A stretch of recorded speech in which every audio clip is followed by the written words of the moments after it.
ابھی آج کل بہت جدید تحقیق چل رہی ہے کہ کینسر کے مریض کو جب تک وہ ایک خاص کنڈیشن میں نہ پہنچ جائے اس وقت تک اسے کسی طرح کی دوا نہیں لینی چاہیے. بالکل ابھی جدید تحقیق اس کی آئی ہے. تجربے سے ثابت ہوا کہ جب کینسر کا مریض صرف اپنے کھانے پینے کے نظام کو درست کرے تو اس سے اس کا کینسر ٹھیک ہونے لگتا ہے.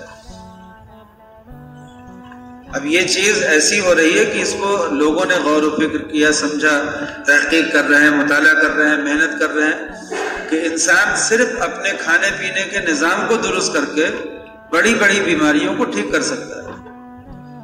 اسے کسی ڈاکٹر کے پاس، طبیب کے پاس جانے کی ضرورت نہیں پڑے گی، صرف اپنے کھانے پینے کا نظام درست کر لیں. نبی کریم صلی اللہ علیہ وسلم نے اس سلسلے میں کتنی ہدایات دی ہیں. آپ تو پیغمبر تھے، آپ تو روح کے لیے بھیجے گئے تھے، لیکن آپ نے جسم کے لیے بھی ہدایات دی، اس لیے کہ جسم جو ہے وہ روح کی سواری ہے. تو اگر کسی کی سواری نہ ٹھیک ہو تو اس پر سوار کیسے سواری کرے گا، کیسے ترقی کرے گا؟ اس لیے آپ صلی اللہ علیہ وسلم نے روح کے ساتھ ساتھ جسم کی بھی دیکھ بھال کے لیے ہدایت دی ہے. اس سلسلے میں پوری تفصیلات ہیں. جب طب نبوی کا کوئی مطالعہ کرے گا تو اسے اندازہ ہوگا کہ نبی کریم صلی اللہ علیہ وسلم نے کتنی گہرائی کے ساتھ اور باریک بینی کے ساتھ اس نظام کو لوگوں کے سامنے رکھا اپنے جسمانی علاج کے لیے. آپ صلی اللہ علیہ وسلم نے صحابہ کو جو تربیت دی، اس تربیت میں یہ بات شامل تھی کہ جب بھوک لگے تو کھانا کھاؤ، اور جب تھوڑی بھوک باقی رہے تو کھانا چھوڑ دو. اگر کوئی شخص اس نظام پر عمل کرے تو نہ اسے روٹی نقصان کرے گی، نہ چاول نقصان کرے گا، نہ اسے کوئی چیز نقصان نہیں کرے گی. تو بھوک لگے تو کھانا کھائے، اگر بھوک نہ لگے تو کھانا نہ کھائے، چاہے وقت آ جائے کھانا کھانے کا، لیکن جب تک بھوک نہ لگے کھانا نہ کھائے، اور جب بھوک تھوڑی باقی رہے تو چھوڑ دے. ایسے آدمی کے بدن میں کبھی بھی کوئی مادہ رکے گا نہیں. جو حصہ حرارت میں تبدیل ہونا ہوگا وہ جسم اپنی حرارت لے لے گا، جس حصے کو باہر کرنا ہوگا اس حصے کو باہر کر دے گا. کبھی بھی جسم میں کوئی زائد مادہ رکے گا نہیں، کوئی بیماری آئے گی نہیں. اگر کسی کا وزن بڑھنے لگے تو آپ غور کیجئے کہ کیوں بڑھ رہا ہے، اس کا وزن کیوں بڑھ رہا ہے. یا تو وہ خوراک لے رہا ہے اور اس کو ہضم نہیں کر پا رہا، اس وجہ سے کہ اتنی ورزش نہیں کر رہا، اتنا چلنا پھرنا نہیں کر رہا، اتنی محنت نہیں کر رہا، اور غذا کا کچھ مادہ جا کر کے جسم میں رکا رہ جا رہا، بس وہی اس کے وزن کو بڑھا رہا. اگر وہ اس کو پگھلا لیتا ورزش کر کے تو یا پھر کیا کرے؟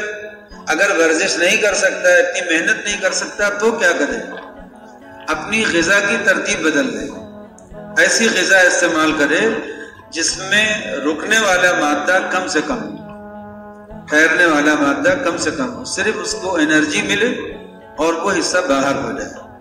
جس کو آج کل کی زبان میں کہتے ہیں نا کہ فائبر استعمال زیادہ کرے، اس لیے کہ وہ زیادہ جلدی نکل جاتا ہے، اپنے ساتھ دوسری چیزوں کو بھی نکال لیتا ہے، پیٹ صاف کر دیتا ہے. تو اس طرح کی غذا سے اپنا علاج کر لینا چاہیے. آدمی کو بالکل بے بس ہو کر کے ڈاکٹروں پر جا کر کے پڑ جانا کہ وہی اس کی دوا ہی ٹھیک کرے گی تو ہم ٹھیک ہوں گے، وہ وہی ہمیں ٹھیک کر دے تو ہم ٹھیک ہو جائیں، یہ نظام ہے ہی نہیں صحیح. حضرت مولانا شاہ رسول اللہ صاحب نے نور اللہ مرقدہ کو بیماری آئی تو حضرت نے کچھ دنوں تک تو طبیبوں سے علاج کرایا. پھر حضرت کو احساس ہوا کہ ہم پوری طرح ان طبیبوں کے ہاتھ کا کھلونا بن گئے ہیں. یہ کسی بیماری کو سمجھے بغیر دوا لکھ رہے ہیں، ہماری بیماری سمجھ نہیں رہے ہیں. جو یہ نام بتا رہے ہیں اس کی جو علامات ہونی چاہیے وہ علامات پائی نہیں جا رہی ہیں، اور یہ کہہ رہے ہیں کہ آپ کو یہ بیماری ہے اور دوا اس کی دے رہے ہیں. تو حضرت نے دیکھا کہ یہ تو ہم کھلونا بن گئے. تب حضرت نے فرمایا، اپنے لوگوں کو بھی فرمایا اور طبیبوں سے بھی کہا کہ ہمارے جو رہنے والے خانقاہ میں رہنے والے لوگ ہیں ان کو طب سکھاؤ، اور اپنے لوگوں سے فرمایا کہ تم سب لوگ طب سیکھ لو، اتنی طب سیکھ لو کہ اپنی جان تو بچا سکو. اپنی جان کے سلسلے میں دوسروں کے اوپر منحصر نہ ہو جاؤ، اتنی طب تو سیکھ لینا چاہیے نا۔ بحثی زیور میں حضرت تھانوی رحمۃ اللہ علیہ نے طبی گوہر کے نام سے پورا ایک رسالہ ہی اس میں شائع کر دیا، تاکہ گھر کی عورتیں، گھر کے بچے، گھر کے مرد اتنی طب پڑھ لیں جتنے سے اپنی جان کی حفاظت کر سکیں۔ اور اگر کوئی آدمی اپنی جان کی حفاظت کر سکتا ہے تو اسی میں کچھ لوگ اتنے سمجھدار ہوتے ہیں کہ وہ دوسروں کی جان کی بھی حفاظت کر سکتے ہیں۔ نبی کریم صلی اللہ علیہ وسلم کے دور میں ایک طبیب آیا، ایک عیسائی بادشاہ نے ایک طبیب کو بھیجا کہ جاؤ جا کر کے وہاں پر لوگوں کا علاج کرو۔ وہ آیا مدینے میں، اس نے کچھ دن قیام کیا، اس کے بعد واپس چلا گیا۔ اس نے کہا کہ یہاں کے لوگوں کو ہماری ضرورت نہیں ہے، اس لیے کہ یہ لوگ جب بھوک لگ جاتی ہے تب کھانا کھاتے ہیں، اور تھوڑی بھوک باقی رہتی ہے کھانا چھوڑ دیتے ہیں۔ ان کے وہاں بیماری آ ہی نہیں سکتی۔ بیماری کا سبب کیا ہے؟ کسی مادے کا بدن میں جانا اور رکا رہ جانا۔ یہ جو حرارت بدن کی ہے، اس حرارت میں کمی آ جانا، ہم نے اس میں کچھ ایسی تبدیلیاں کی جس کی وجہ سے وہ حرارت کم ہو گئی۔ تو بات تو ہم آپ کو بتانا یہ چاہ رہے تھے کہ انسان کے اندر جو نسیں ہوتی ہیں، جو اس کی روح کو لے کر کے پورے بدن میں دوڑتی ہیں اور اس کے غذائی مادے کو لے کر کے پورے بدن میں جاتی ہیں اور اس کی ساری بیماریاں لا کر کے واپس کرتی ہیں، اور پھر وہ بیماریاں ٹھیک ہوتی ہیں، ان دونوں رگوں کو نبی کریم صلی اللہ علیہ وسلم نے بھی ارشاد فرمایا۔ آپ نے فرمایا کہ دیکھو معدہ جو ہے یہ بدن کا حوض ہے، نہ ٹینک ہے یہ، تو یہ بدن کا حوض ہے اور ساری چیزیں اسی معدے میں ڈال دی جاتی ہیں۔ پانی بھی اسی میں ڈال دیا گیا، کھانا بھی اسی میں ڈال دیا گیا۔ اب یہیں سے غذا پورے بدن کو جاتی ہے، جتنے بدن کے اعضاء اور اجزاء ہیں سب میں غذا یہیں سے جانی ہے۔ تو غذا جو ڈال رہے ہو پہلے یہ دیکھ لو کہ کیا ڈال رہے ہو۔ کچھ ایسی غذائیں لگاتار ڈالنے لگو گے اس میں جو جسم کے لیے نقصان دہ ہیں، جو ہضم اچھی طرح نہیں ہو پاتی، تو نتیجہ کیا ہوگا؟ وہ پتہ چلا پہلے معدہ خراب ہوا، پھر اس معدے کی خرابی نے لگاتار خراب رہنے کی وجہ سے بواسیر کی شکایت ہو گئی، پھر اس کی خرابی سے معدے میں رسولیاں بن گئیں، پھر اس کی خرابی سے کھانا جو ہے وہ وہاں سے لے کر کے خراب کھانا، خراب غذا لے کر کے پورے بدن میں دوڑنے لگا، تو جگہ جگہ پھوڑے نکلنے لگے، پھنسی نکلنے لگی، یہ ہو گیا وہ ہو گیا۔ پھر پتہ چلا کہ ابھی اس میں کینسر بننے لگا، کینسر کی ٹیومر بننے لگا، رسولی بننے لگی۔ تو انسان نے جو حوض ہے اس حوض کو گندا کر دیا، تو ساری خرابی وہیں سے ہو رہی ہے۔ اس حوض کو درست کرنے کے لیے کیا کرنا چاہیے؟ اپنی غذا کو کسی طبیب سے تجویز کرانا چاہیے۔ کتنی مقدار میں ہمیں فائبر لینا چاہیے، کتنی مقدار میں ہمیں فیٹ لینا چاہیے، کتنی مقدار میں ہمیں کاربوہائیڈریٹ لینا چاہیے، یہ جدید اصطلاح چل رہی ہے نا، تو اس لیے ہم ایسے بتا رہے ہیں، ورنہ تو کسی طبیب سے اپنی اصلاح کرا لینا چاہیے کہ مجھے کیا غذا لینا چاہیے۔ پھر جو غذا بدن میں جائے اس معدے کو سکون نہیں دینا چاہیے، اسے متحرک رکھنا چاہیے، چلنا چاہیے، ورزش کرنا چاہیے، نماز کی پابندی کرنا چاہیے، روزے کا اہتمام کرنا چاہیے، مختلف طریقوں سے اپنی اس غذا کے ہضم کے نظام کو مضبوط سے مضبوط تر کرتے جائیں۔ میں نے ایک بہت بڑے پہلوان کا، بہت صحت مند آدمی گزرا ہے، اس کا پڑھا تھا۔ اس نے کہا کہ میرا معمول کیا ہے؟ اس نے کہا کہ میں صبح میں ورزش کبھی ناغہ نہیں کرتا، اتنی ورزش کرتا ہوں، اتنی دوڑ لگاتا ہوں، رات کا کھانا کبھی بھی دیر میں نہیں کھاتا۔ سب سے بڑی مصیبت ہے اس زمانے میں رات کا کھانا دیر میں کھانا ہے۔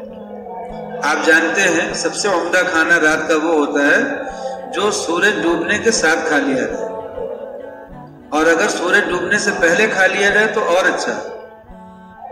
ڈاکٹر خالد رضا اعظمی صاحب مرحوم رحمۃ اللہ علیہ، انہوں نے بتایا کہ ہم لوگ اپنا رات کا کھانا عصر کے وقت کھا لیتے ہیں، جو بھی عمدہ گوشت وغیرہ کھانا ہو جتنی بھی چیزیں بڑھیا کھانی ہو کب کھا لیجیے؟ رات کے لیے عصر کے وقت، عصر سے مغرب کے وقت کے بیچ میں۔ امیر معاویہ رضی اللہ تعالیٰ عنہ کا رات کا کھانا جو ہے ان کے معمولات میں نے پڑھا کہ مغرب سے پہلے کھانا ان کا آ جاتا تھا اور وہ اسی وقت فارغ ہو لیتے تھے۔ مغرب کے بعد کوشش کریں کہ مغرب سے لے کر کے صبح فجر تک پیٹ میں غلہ نہ جائے۔ اگر بھوک لگ رہی ہو تو دودھ کی شکل میں، کھجور کی شکل میں کسی ایسی طرح سے اس کو بھوک کو مٹا لیں، لیکن صبح تک، مغرب سے لے کر کے فجر تک پیٹ میں غلہ نہ جائے۔ بہت سی بیماریوں کا یہی علاج ہے۔ ڈاکٹر خالد رضا اعظمی صاحب نے جب مجھے بتایا کہ وہ اپنا رات کا کھانا عصر کے وقت کھا لیتے ہیں تو میں نے کہا کہ رات میں بھوک نہیں لگتی؟ تو کہنے لگے کہ رات میں سوتے وقت 1 گلاس دودھ اور 1 سیب کھانے کا معمول ہے۔ 1 سیب کھا لیا، دودھ پی لیا، سو گئے۔ نبی کریم صلی اللہ علیہ وسلم کا اس معاملے میں تو آپ دیکھیے تو عجبی نظام ہے۔ حضرت عائشہ رضی اللہ تعالیٰ عنہ فرماتی ہیں کہ 2 مہینے ہو جاتے تھے کہ ہمارے وہاں چولہا نہیں جلتا تھا اور اسودین پر زندگی گزرتی تھی، ایک پانی پر اور ایک کھجور پر، 2 اسود، 2 کالی چیزوں پر زندگی گزرتی تھی۔ تو فرماتی ہیں کہ یہ وہاں نوبت آپ کا معمول تھا، رات میں جب تشریف لاتے تھے تو اس وقت اگر کچھ کھانے کو نہیں ہوتا تھا تو اپنی بکریوں کا دودھ لے کر کے پی لیا کرتے تھے۔ بکریاں آپ کے پاس ہمیشہ رہتی تھیں، 100 بکریاں رہتی تھیں، جب اس سے زائد ہوتی تھیں آپ ان کو صدقہ کر دیتے تھے، لیکن 100 بکریاں ہمیشہ رکھنے کا معمول تھا آپ کا۔ تو وہ 100 بکریوں کا میں سے کسی بکری کو دودھ لیا، اس کا دودھ پی لیا، تو بکری کا دودھ یہ آپ کی ایک عام غذا تھی نبی کریم صلی اللہ علیہ وسلم کی۔ کھجور آپ کی ایک عام غذا تھی، پانی ایک آپ کی عام غذا تھی۔ گیہوں تو آپ نے کبھی کھایا نہیں، جو آپ نے استعمال کیا، مگر وہ بھی گوشت آپ کو بہت مرغوب تھا جب مل جائے، اور اگر گوشت کے ساتھ اس میں سبزیاں بھی پڑی ہوں تو وہ آپ کو بہت زیادہ پسند ہے۔ گوشت کے ساتھ، گوشت میں اگر سبزیاں، سبزی کا مطلب ہری ترکاری جو ہوتی ہے، ہری سبزی، تو اگر ہری ترکاری اس میں پڑی ہوئی ہو تو وہ گوشت آپ کو زیادہ پسند ہوتا تھا۔ دودھ آپ کو بہت پسند تھا، کھجور آپ کو بہت پسند تھی، کشمش آپ کو بہت پسند تھی۔ یہ ساری چیزیں آپ کی عمدہ اور مرغوب غذاؤں میں آتی ہیں۔ باقی آپ دیکھیے، اگر کوئی آدمی ابھی بھی اس وقت بھی اپنی غذا میں گوشت کو اپنی غذا بنا لے، آپ کو یاد ہوگا ہم نے ایک سبق میں کہا تھا نا کہ کچھ لوگ یہ کہتے ہیں کہ گوشت منع کر دیتے۔ گوشت سید الطعام ہے۔ اگر کوئی آدمی آج بھی گوشت زیادہ کھانے کا معمول بنائے، آدھا کلو روزانہ کھائے، 400 گرام روزانہ کھائے، 500 گرام روزانہ کھائے، لیکن اس کے ساتھ روٹی نہ کھائے، اس کے ساتھ چاول نہ کھائے، گوشت پر اپنی زندگی گزارے، آج بھی انسانی جسم کے لیے سب سے زیادہ موافق غذا اگر کوئی ہے تو وہ گوشت ہے۔ ہمیں جو گوشت نقصان کر رہا ہے وہ اس کی روٹی نقصان کر رہی ہے۔ جب ہم گوشت بھی کھاتے ہیں اور روٹی بھی کھاتے ہیں تو ہمیں نقصان کرتا ہے، اور اس کے مطابق محنت نہیں کرتے۔ یہ ضروری بات یہ بھی ہے کہ اس کے مطابق محنت نہیں کرتے۔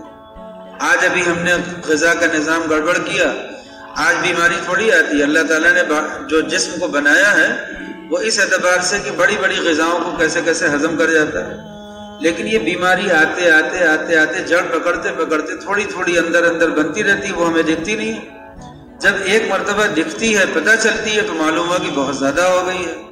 اب سوائے ڈاکٹر کے پاس جانے کے اور کوئی راستہ نہیں ہے۔ اپنی صحت کی فکر کرنا چاہیے۔ نبی کریم صلی اللہ علیہ وسلم نے پناہ مانگی ہے، اللہم انی اعوذ بک من العجز والکسل، یا اللہ میں پناہ مانگتا ہوں بے بسی سے، اور میں پناہ مانگتا ہوں سستی اور کاہلی سے۔ سستی اور کاہلی تمام بیماریوں کی جڑ ہے۔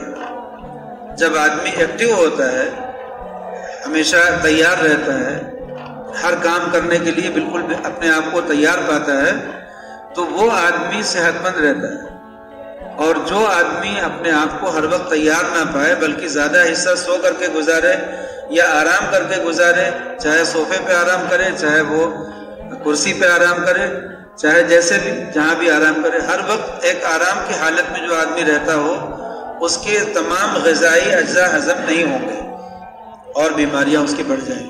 تو مجھے تو یہاں جو مضمون بتانا تھا وہ تو دوسرا مضمون تھا کہ انسان کے جسم میں جو معدہ ہے وہ اس کا حوض ہے، اور حوض میں جو کچھ ہم ڈالتے ہیں ہمیں اس پہ نظر رکھنا چاہیے کہ کیا ڈالا ہے اس میں۔ جو ڈالیں گے وہی چیز پورے بدن میں جا کر کے پھیلے گی، تو چاہے اس سے وہ دماغ برباد ہو جائے، چاہے اس سے دل خراب ہو جائے، چاہے اس سے بلڈ پریشر کی بیماری ہو جائے، چاہے اس سے کینسر ہو جائے، کچھ بھی ہو سکتا ہے اگر وہ غذائی اجزاء ہم نے غلط طریقے سے ڈال دیے ہیں، یا ڈال دیا صحیح مگر ان کو غلط طریقے سے رکھا۔ تو اس لیے پیدل چلنے کا معمول، ورزش کرنے کا معمول، اپنے آپ کو ایکٹیو رکھنے کا معمول اور تیار رکھنے کا۔ 5 وقت کی نماز جو ہے وہ ہمیں بہترین طریقے سے ایکٹیو رکھتی ہے۔ اس کے لیے وضو کرنا، اس کے لیے نماز پڑھنے کے لیے رکوع کرنا، سجدہ کرنا، لمبے رکوع اور لمبے سجدے، یہ جو ہے انسان کو بہت زیادہ صحت مند بناتے ہیں۔ صحت کے جو ضروری تقاضے ہیں وہ لمبے رکوع اور لمبے سجدے میں ہیں۔ مگر یہاں ایک مسئلہ یہ بھی یاد رکھنے کا ہے کہ اگر کسی آدمی نے نماز پڑھی صحت کے لیے تو اسے صرف صحت ملے گی۔ اگر کسی نے نماز پڑھی صحت کے لیے، اس نے سوچا کہ صحت بھی ہوگی اور ثواب بھی ملے گا، تو اگر اس کی نیت صحت ہے تو صرف صحت ملے گی، اگر اس کی نیت صرف اللہ کی رضا ہے تو اسے دونوں ملے گی۔ نماز پڑھنے میں اگر نیت صرف اللہ کی رضا ہے کہ اللہ کو خوش کرنے کے لیے پڑھ رہے ہیں تو اسے صحت بھی ملے گی، رضا بھی ملے گی۔ لیکن اگر اس کی نیت صرف صحت ہے یا صحت بھی ہے رضا بھی ہے، دونوں ملا کر کے، تو اسے صرف صحت ملے گی، رضا نہیں ملے گی۔ اس لیے اپنی نیت درست کر کے نماز کا اہتمام، روزے کا اہتمام کرنا چاہیے۔ اس زمانے میں بہت سے لوگ جو ہیں وہ نماز کو، روزے کو بھی دنیا بنانا چاہتے ہیں۔ وہ یہ چاہتے ہیں کہ نماز کو اور روزے کو بھی دنیا بنا دو، کہتے ہیں یہ ٹریننگ کے لیے ہے، یہ ٹریننگ کے لیے ہے، نماز اور روزہ جو ہے ٹریننگ کے لیے ہے۔ نبی کریم صلی اللہ علیہ وسلم رات میں 2 بجے اٹھ جاتے تھے، اللہ کے سامنے کھڑے ہوتے تھے، ٹریننگ کرتے تھے۔ نبی کریم صلی اللہ علیہ وسلم بستر چھوڑ دیتے تھے اور حضرت عائشہ کہتی تھی کہ ابھی لمبی رات ہے، ابھی رک جائیے، اور آپ کہتے تھے کہ نہیں عائشہ وقت نہیں ہے۔ وہ ٹریننگ ہوتی تھی، جا کر کے جہاد کی ٹریننگ لے رہے تھے آپ۔ تو نبی کریم صلی اللہ علیہ وسلم نے روزہ رکھا، وہ جو آپ صوم داؤدی رکھتے تھے، ہم نے بتایا تھا نا، اور صوم وصال رکھتے تھے، وہ ٹریننگ کے لیے کرتے تھے۔ تو لوگوں کو دماغ میں اس طرح سے، جو ہر آدمی اپنے اعتبار سے دین کو سمجھنے کی کوشش کرتا ہے اور اپنی ایک رائے لگاتا ہے، تو اس لیے نماز کو صرف اللہ کی رضا کے لیے پڑھا جائے تو رضا بھی ملے گی، جنت بھی ملے گی اور صحت بھی ملے گی۔